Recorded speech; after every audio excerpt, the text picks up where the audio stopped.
tinatawag ni Kapitan Tiago? Dadating daw kasi ang anak ng dating yumaong kaibigan ni Kapitan Tiago. Sana hindi na ako nagpunta rito. Nagsasayang lang ako ng oras para isang idyo.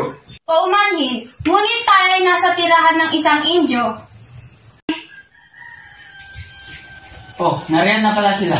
Kinagagalak ko pong pakilala sa inyo, si Don Crisostomo Ibarra, anak ng aking kapatid na si Don Rafael Ibarra. Naluluod ko po kayo makilala lahat. Pinabati ko po kayo. Ako po si Teniente Guevara. Kilala ko na ang iyong ama at masasabi kong isa siyang marangal na Pilipino. Buenos dias, amigos. At lalo na sa kaibigan ng aking ama, Padre Damaso. Ikaw na pala ang nasirang anak ni Rafael. Nais kong sabihin sa'yo na kailanman hindi ko naging matalik na kaibigan ng iyong ama. Kamusta naman, Ginoong Ibarra, ang paninirahan sa Europa ng 7 taon? Mabuti naman, marami akong natutunan na iba't ibang kultura mula sa kanila. Ngunit hindi pa rin may kukumpara ang sarili nating kultura. Ano sabi mo? Nagsayang ka lang ng pera para matutunan ang mga bagay na yan. Maski batang mag-aral, alam mo yun. Paumanhin, ngunit ako'y may mahalagang pupuntahan. Ako'y mauna na. Pero paparito na si Maria Clara. Paparito ako bukas. Ngunit may pupuntahan po akong hindi pwedeng ipagpaliban. Tignan nyo ngayon ang nangyari sa mga kabataang Pilipino na ipinadala sa Europa. Dapat ito ipagbawal sa pamalaan.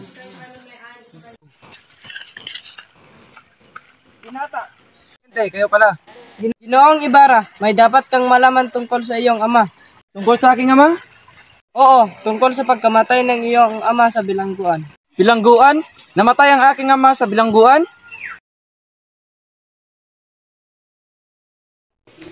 Isang araw ay tinukso ng mga bata ang mangmang na taga-singil ng buwis.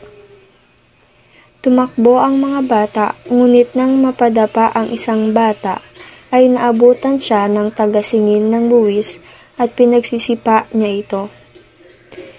Napadaan si Don Rafael at nakita niya na pinagsisipa ng taga-singil ng buwis ang bata. Lumingon ang taga-singil ng buwis kay Don Rafael. Galit na nalapitan niya si Don Rafael, ngunit habang siya'y naglalakad palapit sa kanya, ay biglang nagbago ang ekspresyon ng kanyang muka, na para bang may hinanakit sa katawan at dahan-dahang siyang natumba at namatay. Nang dahil sa pangyayaring yon, doon na rin nabilanggo at doon na rin namatay.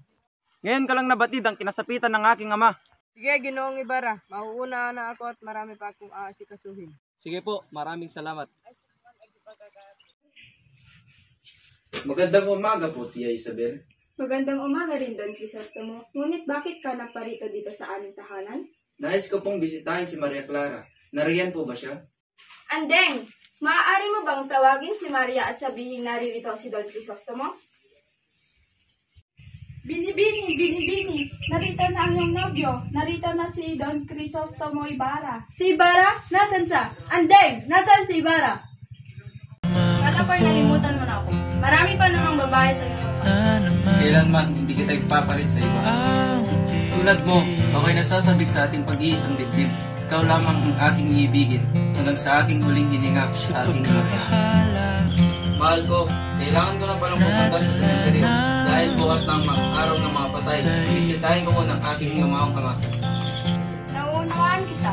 Mag-iingat ka roon, mahal ko.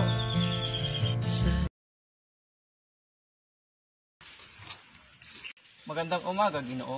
Magandang umaga din, Ginoo. Anong may paglilingkod ko sa iyo? Nais ka pong malaman kung may napansin kayong puntod na may malaking krus. Malaking krus? Noong nakarang araw, may inilibing dito na may malaking krus. Ngunit pinag-utosan kami ng mga kura na ilipat ang bangkay. Sinong ngalan ang nag-utos sa inyo nun? Ngunit sa kasamang palad, aksidenteng naitapon ang labi sa ilog sa kadahilan ng malakas ang agos. Isang kabaliwan ang inyong ginawa. Padre Salvi, ano ang iyong ginawa sa labi ng aking ama? Wala akong ginawa. Anong wala? Tinitiyak ko, hindi ako ang kura sa panahong iyon. Magkano ang sasahurin mo ngayon, kuya? 2 piso lamang. Pwede mo bang bayaran ang sinasabi nilang ninakaw ko? Naloloko ka na ba? Ano na naman kaya ang bibilihin kong pagkain mamaya? Hindi raw ako pwedeng umalis hanggang hindi ko nababayaran ng 2 pisong ninakaw ko. Pero hindi naman ako ang nagnakaw roon kundi si Sacristan Mayor. Ano? Di ba siya palaging nasa silid ng fora? Ano ka mo? Minumultahan kita ng kalahati sa hindi tamang pagtugtog. At ikaw naman, Crispin, mananatili ka dito hanggang hindi mo na isoli ang iyong ninakaw. Ikaw, sumama ka sa akin. Hindi talaga ako ang nagnakaw roon.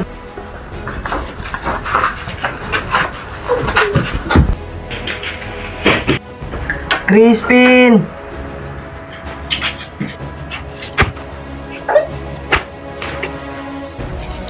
Kuya, tulong! Tulungan mo ako!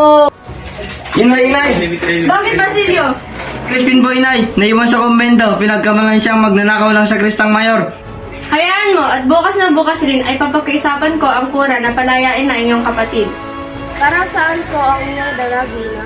Para po ito sa kura, kailangan ko po siyang makausap, sapagkat ang anak kong si Crispin ay kahapon pa nawawala. Ikaw pala ang ina ng magnanakaw na si Crispin na nagawa tayo nito. Crispin! Crispin! Crispin! Basilio! Mga anak ko! Nasaan na kayo? Crispin! Crispin! Basilio! Crispin!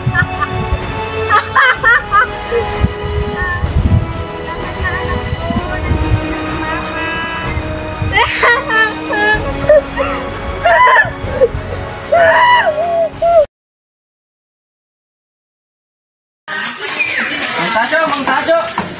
Ginong Ibarra, tuloy ko kayo. Ilagagalak ko na maging panauhin kayo. Magandang umaga po, Mang Tacho. Umupo po kayo. Salamat po. Ano po ba ang aking may paglilingkod sa inyo? Ibig ko po sana nabigyan niyo po ako ng payo kagaya po ng pagpapayo niyo sa aking ama. Tungkol po sa pagpapabalak ko po ng pagpapatayo ng paaralan. Kung ako inyong tatanungin, ay nararapat na sa kura kayo sumangguni dahil sila ang may lakas, maging may kaya, tungkulin at kayamanan. At kailangan din ng tatag ng iyong loob na siya mong magiging gabay. Mabigo man ang iyong panukala, ay ikatutuwa naman ninyong maisip na ginawa ninyo ang lahat ng makakaya. At ng tibay ng inyong loob, ang siyang magiging tanglaw sa lahat.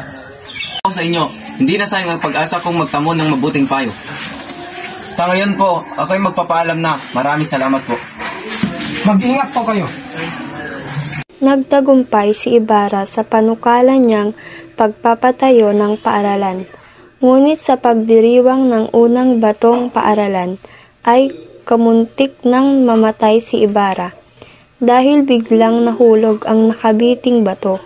Sa kabutihang palad ay nailigtas ni Elias si Ibarra. Iha, gusto ko ipakilala sa'yo si Padre Damaso. Sige, tiya, papasukin mo siya. Maaari na po kayong pumasok, Padre Damaso. Iha, kinagagalak kitang ipakilala kay Don Alfonso Linares, isa kong kamag-anak. Hindi ko akalaing makakakita ako ng malanghel na kagandahan. Iha, huwag kang mahiya, hindi siya naiba sa akin.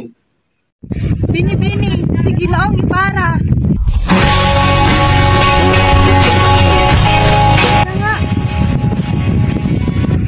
Paano ka nakatakas? Tinulungan ako ni Elias na makatakas. Kumusta ka naman, Maria? Nais ako ipakasal sa Alfonso. Ngunit papilit siya, Ma. Ikaw lang ang tinatangi ko. Gusto mo? Hintayin kita. Hindi ako payag na may kakasal ka sa iba. Mangako, tatapusin ka ng bulong to. Mangako, babalikan kita. Mara, nandiyan na ang Guardia Civil.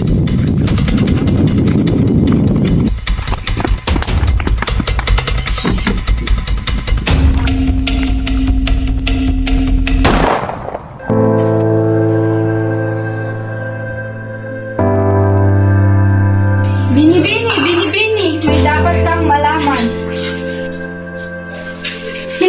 Hindi ito maaari. Hindi ba patay si Ibarra?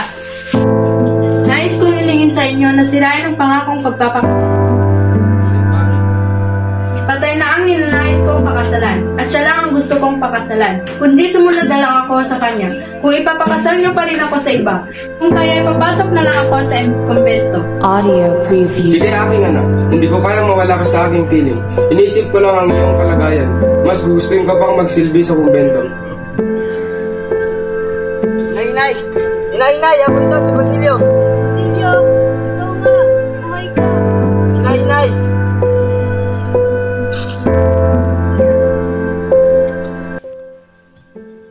Bago magbukang liwayway, kumuha ka ng kahoy at ipatong sa aming bangkay. Pagkatapos, maghukay ka sa dakong yon. Ang masaliping iyong makukuha ay una. Mag-ari ka ng mabuti. At marami pang nangyaring naganap sa orihinal na unang nobela ni Dr. Jose Rizal. Namatay si Sisa, mayumampon kay Basilio, nagdagdag ng mga kulot si Doña Victorina, tumuloy sa pamboboso si Padre Salvi, nanirahan sa kabundukan si Padre Damaso, naadik sa apian si Kapitan Tiago, naging madre si Maria Clara at marami pang iba. Pero dito na nagtatapos ang aming dula-dulaan. Sana'y kayo'y nasihan at sana'y kayo'y may natutunan. Maraming salamat sa panonood.